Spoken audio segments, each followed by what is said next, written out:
जी दोस्तों, अवां खे भलीकार कयूं था पंहिंजे चैनल सिंधी लाइव में। वीडियो शुरू करण खां पहिरीं दोस्तनि खे गुज़ारिश कंदुमि त असांजे चैनल खे लाइक कयो, सब्सक्राइब कयो ऐं वधीक दोस्तनि ताईं शेयर कयो।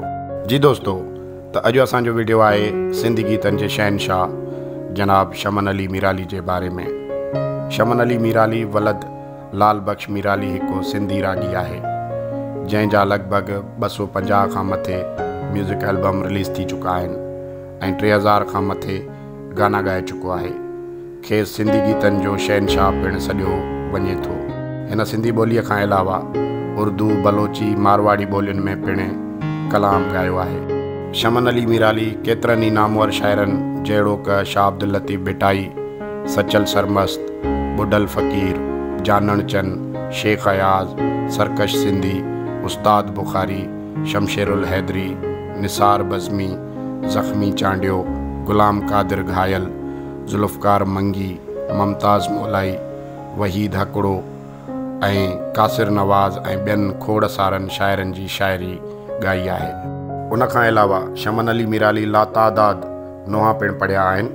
हिन जा केतिरा ई कलाम PTV खां अलावा केतिरनि ई सिंधी TV चैनलनि तां नशर थींदा रहिया आहिनि। शमन अली मीराली मुल्क जे कुंड कुड़छ में थींदड़ प्रोग्रामनि खां अलावा दुबई, सऊदी अरब, इंडिया में पंहिंजे फ़न जो मुज़ाहिरो करे चुको आहे।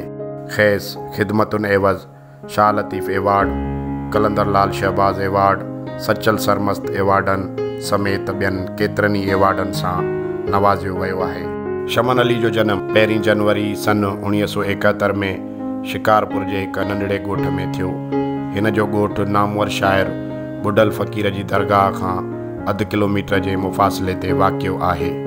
शमन मीराली जो वालिद पिणु पंहिंजे वक़्त जो हिकु सुठो फ़नकार हुयो ऐं बुॾल फ़क़ीर जो मुरीद हुजण सबबि दरगाह ते थींदड़ राग रंग जी महफ़िलुनि में हिसो वठंदो हुयो।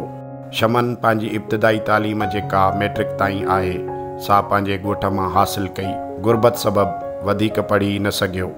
खेसि नंढे हूंदे खां ई ॻाइण जो शौक़ु हूंदो हुयो।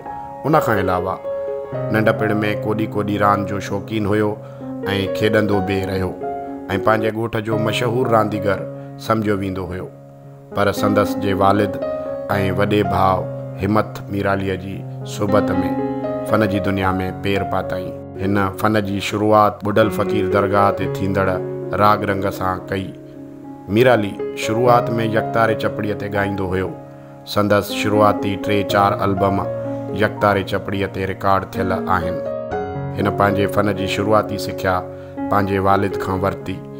बाद में उस्ताद गुलाम हैदर मंगणहार खां बाक़ाइदा राग सिखियो।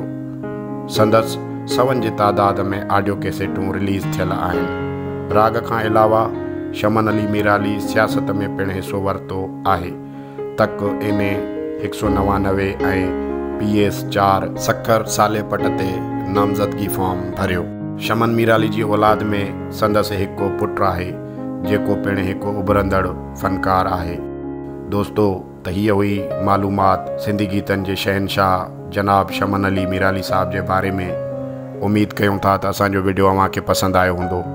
दोस्तनि खे गुज़ारिश कंदुमि त असांजे चैनल खे लाइक कयो, सब्सक्राइब कयो ऐं वधीक दोस्तनि ताईं शेयर कयो। वॾी महिरबानी। लख थोरा। जी लतीफ़। जय झूलेलाल।